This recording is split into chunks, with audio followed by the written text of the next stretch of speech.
오늘 신년주일을 맞이해서 하나님 말씀 증거하겠습니다. 오늘 말씀의 제목은요, 승리하는 신앙인의 태도입니다. 본문 말씀 히브리서 12장 1절로 2절 말씀, 히브리서 12장 1절과 2절 말씀, 신약성경 366쪽에 있습니다. 제가 봉독하도록 하겠습니다. 이러므로 우리에게 구름같이 둘러싼 허다한 증인들이 있으니 모든 무거운 것과 얽매이기 쉬운 죄를 벗어버리고 인내로써 우리 앞에 당한 경주를 하며 믿음의 주여 또 온전케 하시는 이인 예수를 바라보자. 그는 그 앞에 있는 기쁨을 위하여 십자가를 참으사 부끄러움을 개의치 아니하시더니 하나님 보좌 우편에 앉으셨느니라. 아멘. 나는 행복한가? 스스로 이런 질문을 해볼 때 여러분 중에는 예 라고 대답하시는 분도 계실 거고요, 글쎄요 라고 하면서 고개를 갸우뚱하시는 분도 계실 거라 생각합니다. 어떤 분은요, 적극적으로 아닙니다, 저는 행복하지 않습니다 라고 하면서 하루하루를 아무 감흥 없이 희망 없이 사시는 분들도 혹여 계실지 모르겠습니다.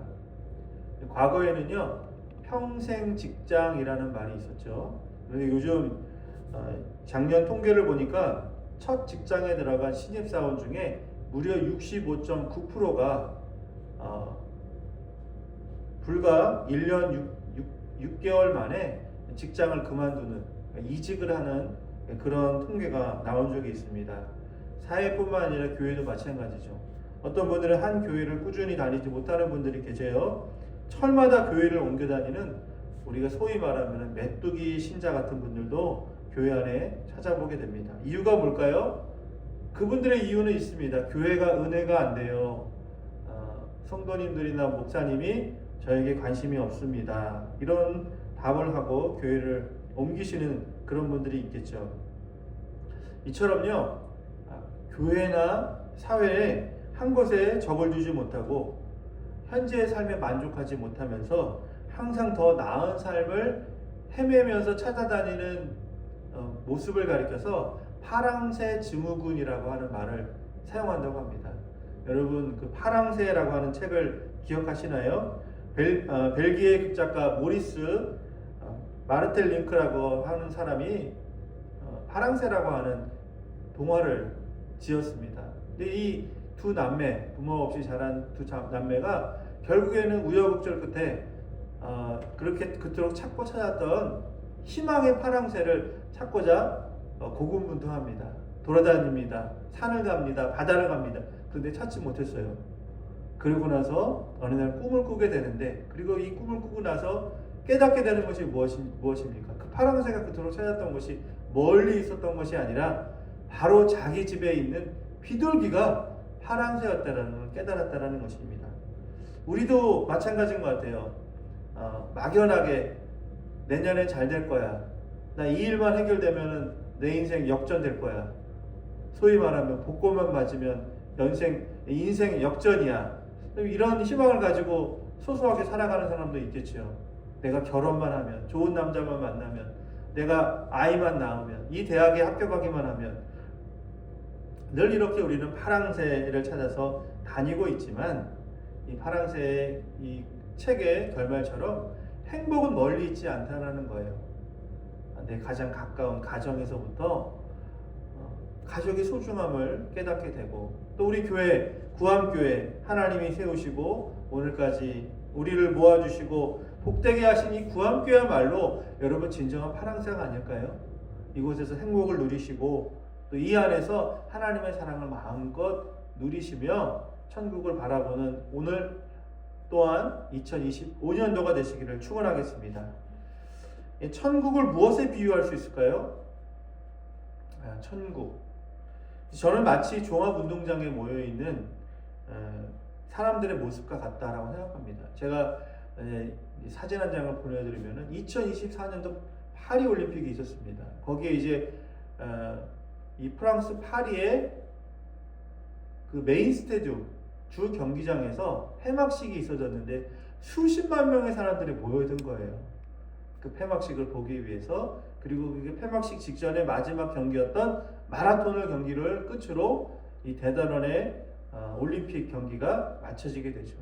거기에 모여있는 사람들, 이 경기를 이미 마치고 금메달을 딴 사람도 있을 것이고 또 참가에 의의를 둔 사람도 있을 것이며, 그리고 단순히 이 폐막식에 참석하기 위해서 기쁨을 함께하기 위한 관람객들이, 수많은 사람들이 여기 모여들었습니다. 이제 이 경기의 마지막 꼬리점에 들어오는 그 사람을 기다리면서 박수를 보내고 격려를 보내고 환호를 하는 모습이 마치 천국의 모습과 같다라는 거예요. 우리가 어느 날 주님 앞에 서는 그날, 이 생에 생명을 다하는 그날은요, 천국에선 큰 잔치가 벌어지는데 마치 구름같이 허다한 증인들 앞에 먼저 간 우리의 믿음의 선배들, 신앙인들, 성경에 곳곳에 나와 있는 하나님의 사람들, 정말 생명책에 기록된 한 분 한 분이 우리 먼저 가서 그곳에서 우리의 정말 천국 입성을 반가워하고 함께 즐거워한다라는 것. 오늘 본문이 이 바울이 바로 그레코 로만 시대에 경기장에 모여있는 사람들의 그 묘사를 하면서 우리에게 설명을 하고 있는 것입니다. 그들이 어떻게 그 관람석에 먼저 와 있었을까요? 이유는 간단합니다. 그분들은요, 일평생 하나님만 의지하고 고난 가운데서도 인내하며 충성한 끝까지 믿음을 지키셨기 때문에 그 관람석에 먼저 앉아 있을 수 있다는 것이죠. 경주자인 저와 여러분, 2025년도라고 하는 1년의 경주가 저희에게 주어졌습니다. 신앙의 경주가 저희 앞에 이제 시작됩니다. 어떻게 하면 이 경주의 최후 승리를 얻을 수 있을까요? 오늘 본문을 가지고 본문은 두 가지를 벗어버리라고 우리 1절에 말씀하고 있습니다. 첫 번째는요, 무거운 것을 버리라 하는 것입니다. 무거운 것을 버리라. 여기서 무겁다라고 하는 말은 이 경주자의 입장에서 이야기하는 거예요. 여러분, 정말 0.01초를 줄여야 되는 100m 단거리 선수나 또 수영 선수들이 어떡합니까? 가장 자신한테 필요한 것 외에는 다 버린다는 것이죠. 마찬가지예요. 우리가 버려야 되는데 버리지 못하는 것을 가리켜서 장애물이라고 합니다. 앞으로 달려나가야 돼요. 신앙의 경주를 해야 됩니다. 정말 0.01초를 줄여서 내가 남들보다 먼저 한 발이라도, 정말 그 머리카락 하나라도 앞서야 되는데, 그러기 위해서는 우리 가운데 있는 장애물을 과감히 벗어 버려야 된다는 것입니다. 이 벗어버린다라는 것에 저는 초점은요, 바로 영적 교만과 게으름이라고 생각합니다. 왜 우리가 그토록 하나님 앞에 신앙생활을 한다고 하면서 성장이 없었을까요? 왜 변화가 없었을까요? 왜 오래전부터 예수 믿었는데 여전히 이전 신앙과 다름이 없이 살아가고 있을까요? 올 한 해 무거운 것을 버리시기 바랍니다. 그것은 바로 영적 게으름이에요. 하나님 앞에서 잠들어 있다면 우리의 신앙은 성장할 수 없습니다. 또한 교만입니다. 우리가 신앙생활하면서 어떤 분은 성경의 지식에 대해서 많이 아시는 분이 계십니다. 어떤 분은 목사보다도 더 신학적인 지식을 갖고 계신 분들도 계실지 몰라요.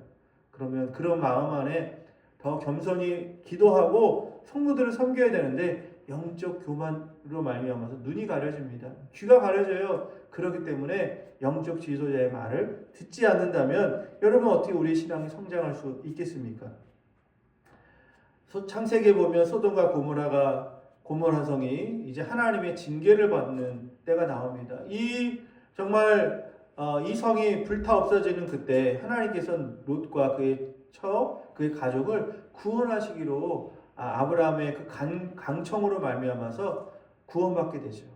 자, 불타는 그 성, 없어질 도성, 그곳에 롯의 처는 어떻게 했습니까? 끝내 미련을 버리지 못하고 어떻게 했어요? 뒤를 돌아보다 소금 기둥이 되어 그 자리에서 심판을 받는 일이 벌어졌다는 것입니다. 그래요. 하나님은 우리가 구원받기 원하세요. 이 더럽고 추한 이 땅에 영원히 발을 담고 사는 것이 아니라 그곳에 넘어 하나님의 영적 가나안을 향해서 탈출하기를 원하십니다. 그런데 여전히 어떤 분들은요, 뒤를 돌아본다는 거예요. 장애물을 통과하지 못하고 거기에 걸려서 더 이상 신앙이 한 걸음도 나가지 못한다고 우리에게 권면하고 있습니다. 여러분, 주님을 바라봅시다. 믿음의 길을 향해 나아갈 때 세상 것 여러분 너무 미련을 많이 두지 마세요. 물론 저축도 해야 돼요. 땅도 사고 집도 사십시오. 복된 인생 사십시오. 그러나 거기에 너무 목을 매지 마시기 바랍니다. 왜요?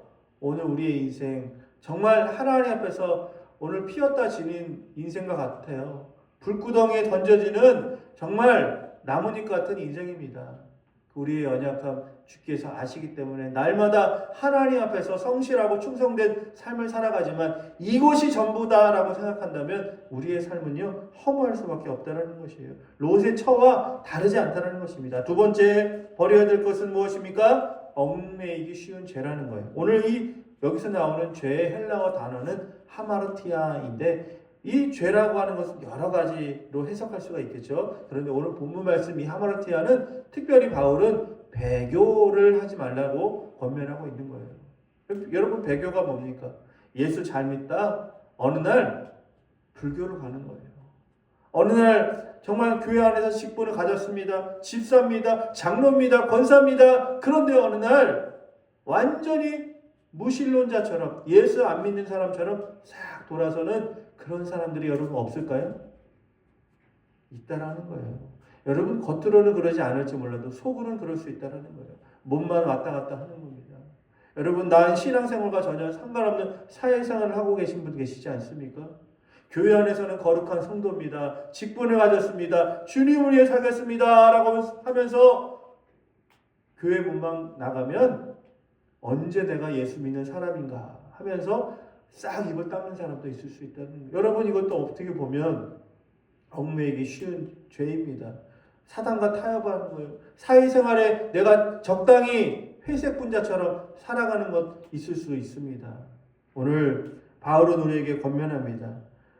많은 환난이 찾아옵니다. 예수 믿는다라는 것, 예수 제대로 믿으면 믿을수록 축복을 받는 것보다 때로는 고난이 찾아오고요, 유혹이 찾아오고 역경을 맞이할 때가 너무나 많습니다. 그렇기 때문에 오늘 본문 말씀 바울은 인내하라 라고 권면하고 있습니다. 여러분 신앙생활은 저는 인내라고 생각해요. 인내는 뭡니까? 오래 참음이죠. 성령의 9가지 열매 중에 우리에게 그 요소 중에 무엇입니까? 오래 참음. 여러분 고린도전서 13장 말씀 사랑장이라고 하잖아요. 그 무엇으로 시작합니까? 사랑은 오래 참고, 사랑은 온유함, 사랑은 성내지 아니하며 자랑하지 않으며 교만하지 아니하며 쭉 나오다가 이 사랑에 대해서 쭉 나오다가 사랑은 끝까지 참는 것입니다. 이렇게 하면서 사랑장이 끝나요. 그러니까 사랑은 뭡니까? 내가 하나님을 사랑하는 것, 이웃을 사랑하는 것. 이게 사랑인데 그 사랑의 시작과 끝이 뭐예요? 오래 참음이라는 거예요. 신앙생활도 마찬가지예요. 신앙생활 여러분 꿈 같은 생활입니까? 아니요. 가시밭길 걸어가는 것 같아요. 사람은 어쩔 때는 애매하게 욕을 먹을 때도 있습니다. 정말 내가 이 길을 가야 되나 하면서 회의감이 들 때도 있어요. 그럴 때마다 여러분 예수님 바라보면서 인내하시기를 축원합니다. 2025년도 어려운 일 없겠습니까? 사회적으로, 국가적으로, 여러분 개인적으로, 여러분의 삶의 자녀들, 내 개인의 건강, 내 삶의 성취 모든 게 다 만사 형통일까요? 그러면 좋겠지만 그러지 않을 때도 있을 때 여러분 예수님 바라보며 인내하며 승리하는 구함의 성님들 되시기를 축원하겠습니다. 오늘날 교회 시대를 위기의 시대라고 말하죠. 교회가 성장했을 때가 있어요. 부흥했을 때가 있습니다. 교회가 각광받을 때, 인정받을 때가 있었어요. 그런데 여러분 정말 가슴에 손을 얹고 오늘날 우리 한국교회가 그런 시대입니까? 안타깝지만 위기의 시대라고 모든 사람들이 입을 맞춰 얘기합니다. 교회의 위기는요 정체성의 혼란에서 오는 거예요.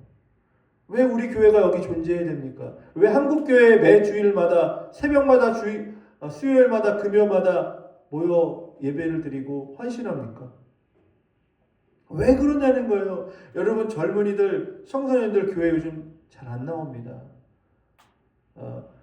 우리 선교 지역을 얘기할 때 그 선교 지역에 복음화율이 2% 이하면 거기를 미전도 족속이라고 구분을 합니다. 요즘 초, 중고 학교에 종교 실태를 찾아보니까요, 너무나 충격적입니다. 2% 이하예요. 과거에 제가 사역할 때 20년 전만 해도 교회 학생들이 앙케이트를 해보면은 50% 이상이 교회를 다녔어요. 그런데 지금 어때요? 통계에 의하면 50%는커녕 10%는커녕 2%에서 3% 정도 복음화율이 되어져 가고 있다는 거예요. 여러분, 이 2%가 그럼 갑자기 늘어나서 10%, 20%가 될까요? 희망적으로 생각할까요? 저는 그렇지 않다고 생각합니다. 사회적인 제도나 분위기가 그렇잖아요. 여러 가지 차별금지법이라는 것이 바로 그것을 부추기고 있잖아요. 이 강단에서 공공장소에서 예수님을 구주로 하나님이 우리의 왕이십니다. 구원자이십니다. 말하면 그 말하는 사람은 불이익을 당한다 하는 것이 여러분 차별금지법의 주요 사항들 아닙니까? 지금 이렇게 장강의 흐름처럼 세상은 변화가고 있어요. 우리의 지금 학교 학생들, 우리 자녀들, 미래 세대가 바로 그런 위협 속에 살아가고 있는데, 교회의 위기 속에 살아가고 있는데, 우리가 잠들어 있다면, 우리가 그것에 있어 영적인 교만한 마음만 가지고 변화되지 않는다면, 여러분, 앞으로의 10년 후, 20년 후에 어떤 것으로 희망을 가질 수가 있겠습니까? 2025년도 구암교회 표가 하나님의 꿈이 이루어지는 교회라고 정했습니다. 초대교회 시작은요, 오순절 사건에서 시작되었습니다. 거기에서 처음 시발이 된 것이 교회예요. 교회는 제도가 아니잖아요. 건물이 아니잖아요. 시스템이 아니잖아요. 그런 이 오순절 다락방 사건은 어떻게 일어났습니까?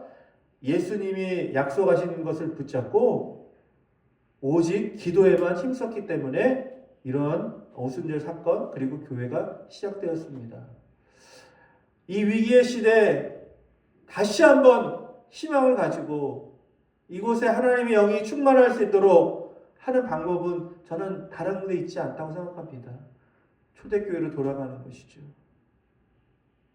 오순절 그 사건 기도에 전무하며 성령 받기 위해서 하나님 앞에 주야로 기도하며 모이기에 힘썼던 그들 가운데 성령이 맺던 것처럼, 그리고 그 성령이 그 악랄한 마음 가운데 임하며 그들에게 은사가 나타나고 불일 듯 복음의 역사를, 복음의 확장을 이루어냈던 것처럼 우리 구암교회 2025년도 모이기에 힘쓰시기를 바라겠습니다.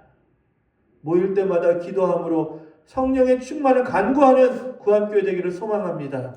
그리고 자연스럽게 우리 안에서 복음이 너무나 뜨거워서, 이 사랑이 너무나 다른 사람들에게 필요해서 우리의 발을 움직일 수밖에 없고, 우리가 주야로 나가서 복음을 전하고 듣든지 듣지 아니하든지, 기회가 있든지 기회가 없든지, 그들이 어떠한 반응을 보이든지 오늘 우리는 믿음의 씨앗을 땅끝까지 뿌리는 정말 초대교회적인 그 역사가 2025년도에 우리 구암교회 가운데 반드시 나타나게 될 줄 믿습니다.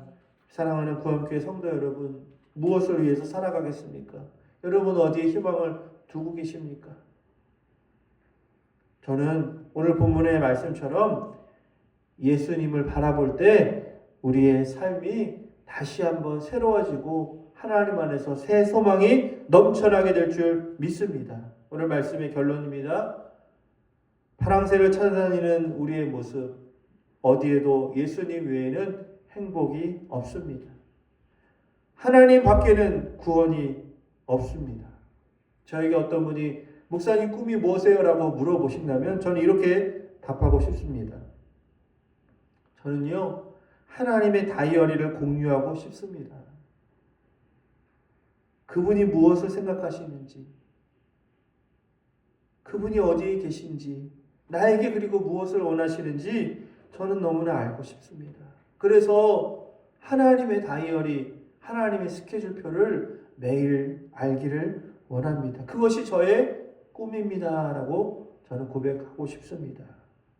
이것은 단순히 저의 꿈만이 아닙니다. 구암교회가 꾸는 꿈입니다.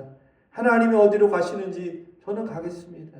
하나님이 무엇을 원하시는지 저도 하나님의 말씀을 듣겠습니다. 하나님이 가라고 하시는 곳이 있다면 아굴골짝 빈들이라도 눈 내리는 산이라도 폭우가 내리치는 바다라도 메마른 땅이라도 걸어가겠습니다 라고 순종할 때 하나님께서는 오르는 그 마른 땅 가운데 길을 내시는 하나님, 광야에 우리를 향하여 만나와 메추라기를 먹이시는 하나님, 마침내 가나안 복지 하나님의 영원한 나라 그 천국의 문이 우리의 삶 가운데 예수를 바라보는 저와 여러분의 삶 가운데 2025년도 활짝 열려질 줄 믿습니다. 사랑하고 축복합니다. 우리 구암교회 성도님들 2025년 첫 주일 첫 시간을 하나님 앞에 신년 감사 예배를 드리는데 여러 상황 가운데 우리가 함께하지 못하는 그런 안타까움이 있지만 오늘 이 말씀의 영상을 통해서 이 말씀을 들으시는 한 분 한 분의 심령 가운데 하나님의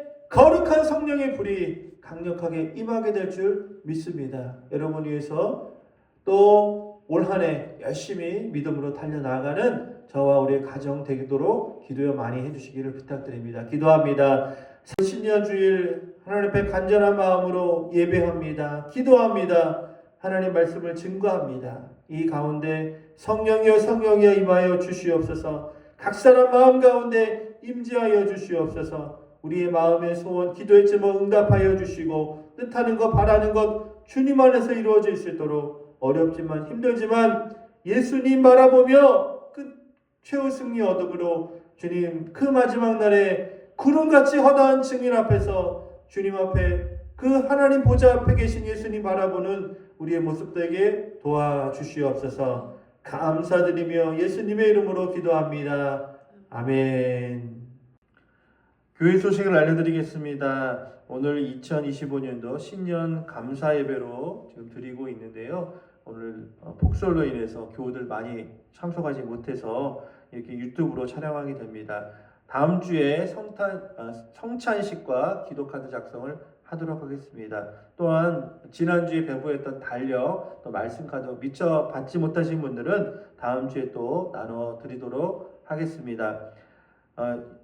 기부금 영수증이 필요하신 분들은 저희 담임 목사에게 직접 신청해 주시기를 바라고요. 오늘의 양식 배부가 다음 주에 또 있습니다. 여러분 꼭 개인당 하나씩 가져가시기를 부탁드리겠습니다. 신년 가정 예배, 가정 신방이 1월 첫 주부터 2월 말까지 있습니다.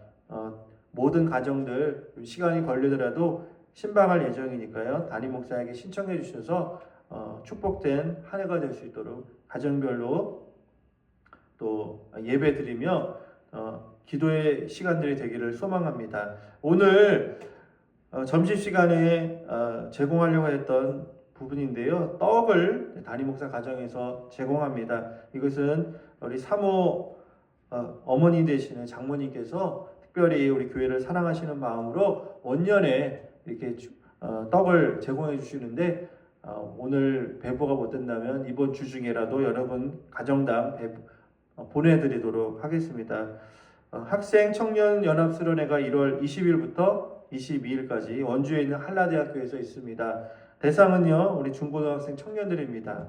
이번 한 500명 정도가 모이는 정말 은혜롭고 또 좋은 수련회 우리 학생들 자녀들 다 보내주시고 또 이 시간 통해서 큰 은혜 받고 새 힘 얻어서 새 학기에 승리할 수 있도록 우리 학생들 많이 지원해 주시고 또 교회적으로 응원해 주시면 감사하겠습니다. 이상으로 교회 소식을 마치겠습니다.